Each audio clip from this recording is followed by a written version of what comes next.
Affirmative Action, The Great Equalizer by Santiago Calero and Benjamin Cervantes. Real experiences. My dad, a Mexican American, was the first person in his family to go to college. He knew little about the admissions process as he was applying, and he was likely aided by affirmative action, as he got into Loyola Marymount University, the only college he applied to. Real impact. He proved to be more than qualified for the college, as he later went to Harvard Business and Harvard Law School. If he had never gotten into LMU simply because he didn't have the same help with college admissions as other students, he probably wouldn't be as successful as he is today.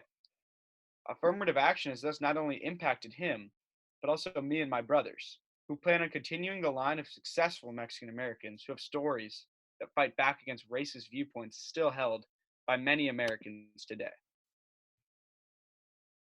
Affirmative Action Opposing Viewpoint. Why is it wrong? Affirmative action creates an unequal application process and forces schools to accept less qualified candidates for the sake of diversity. I do not support the elite educational institutions of America ignoring the merit-based system that the college application process maintains. Affirmative action and the 14th Amendment. Affirmative action violates the Equal Protection Clause of the 14th Amendment. The Equal Protection Clause guarantees every person the right to be treated equally by the state, without regard to race. Using a race as a factor in college admissions is reverse racism and should be viewed as such. Discrimination against minorities in the past does not justify discrimination against non-minorities in modern day. As the 14th Amendment states, all are equal in the eyes of the state and should be treated as equals. Affirmative action, meritocracy. The use of affirmative action in college admissions has denied millions of Americans their right to an unbiased meritocracy. It puts white and Asian students at a disadvantage by using race as a factor to decide admission. The idea of a meritocracy is defeated when better qualified students with higher test scores are denied admission based on their race and not on their academic merit. Diversity and affirmative action. On the other hand, affirmative action means a more diverse campus, which results in a more enriching learning experience for students. The president of Columbia College, Lee Bollinger, argues, empirical studies have demonstrated that exposure to a culturally diverse campus, community, environment has a positive impact on students with respect to their critical thinking, enjoyment of reading and writing, and intellectual curiosity. Exposure to the members and viewpoints of different communities forces students to think about all material in a broader scope, rather than just how it affects them and those immediately around them. College is about broadening horizons and learning about things that aren't obvious. In this way, affirmative action benefits every college applicant. If colleges only accept students who could check off the boxes from a list of activities their college counselor told them to do, then students will only be exposed to others from the small sector of society that has similar backgrounds.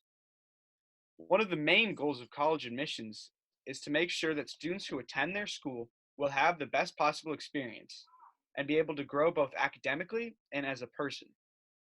For this to happen, colleges must actively try to have a diverse campus for the betterment of students' education. In fact, colleges are obligated to create a diverse campus for the students to thrive and best learn about the world around them.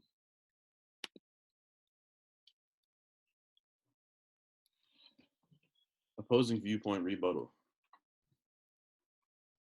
It is often argued that affirmative action supports a strong educational benefit in diversity.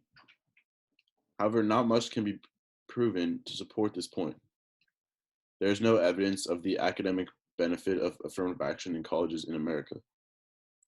Although it does help colleges achieve racial diversity, it cannot be proven that racial diversity promotes diversity of opinion. The goal of many academic institutions is to maintain diversity of thought and opinion within their student body. Using race to give an advantage to applicants You are overlooking individuality of thought.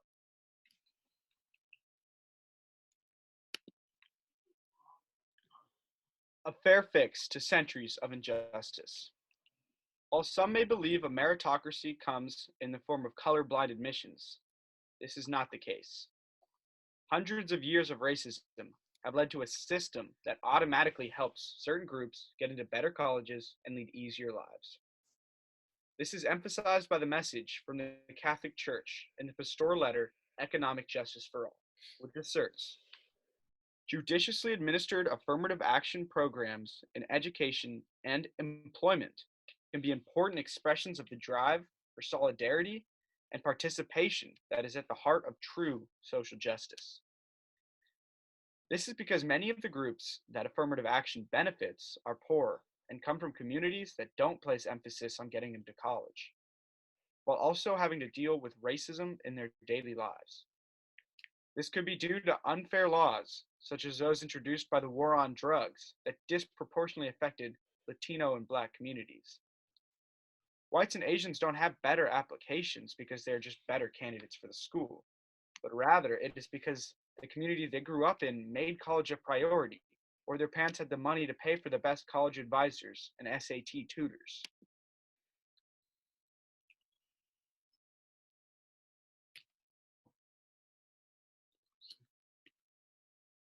As stated by Stanford psychologist Greg Walton, those stereotypes act as a psychological headwind. They cause people to perform worse. If you base your evaluation of candidates just on performances in settings that are biased, then you end up discriminating. Students who have been stereotyped as dumb by television and other forms of media throughout their entire life will not have as much success as those who have been encouraged academically, such as whites and Asians. Furthermore, according to the USCCB's pastoral letter on racism, finally, racism is something apparent in the growing sentiment that too much is being given to racial minorities by way of affirmative action programs or allocations to redress long-standing imbalances in minority representation and government-funded programs for the disadvantaged.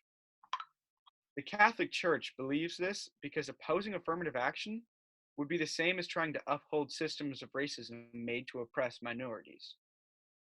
Affirmative action is absolutely necessary because there is no fairness in rejecting a student that would have gotten in if they could afford the same tutors as others, or if they hadn't been prejudiced against their race. Additionally, students of Latino and African American households are far more likely to be first generation college students. According to PNPI, 42% of Black students and 48% of Hispanic students were first generation students, compared to 28% of white students. This means they have less educated parents and less information about the college application process as a whole. Ronald Brownstein, a senior political analyst for CNN, asserts this sorting matters so much because more selective institutions spend much more money per student and produce better results for them on every important measure, from graduation rates to starting salaries. For example, college graduates make more than double, 133% more, than non college graduates in California. Getting into a college usually means having a better life. Affirmative action must be in place to keep the eternal struggle for a better life fair by fighting against the systematic racism that has plagued certain minority communities for years. The cycle of poverty started with slavery, immigration, and now racism is evident by the average salary of Latinos and Blacks being far lower than whites and Asians. But affirmative action is a step in equaling out unbalance between the races. What to do going forward?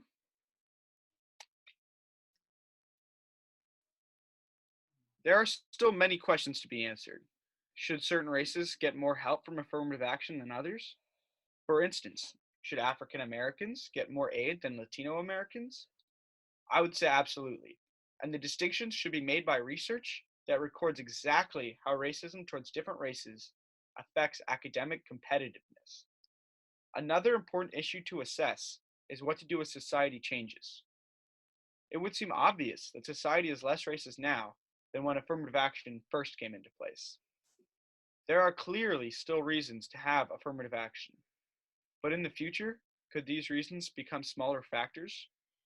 As systematic racism slowly erodes in society, so should affirmative action. I propose that the current affirmative action should be a complex algorithm. The most weighted factors should be race, because this factors in prejudices that affect people's grades and test scores. It should also include things like crime rates in a person's neighborhood, graduation rates, and college attendance rates at that person's high school, and the races of the people in their high school. Affirmative action must continue to keep justice in our society. Thank you for listening to our presentation. Thank you. Here's our bibliography and another. Yeah, we got a lot of sources. Thanks, Ms. Fisher. Thank you, Ms. Fisher. For sure.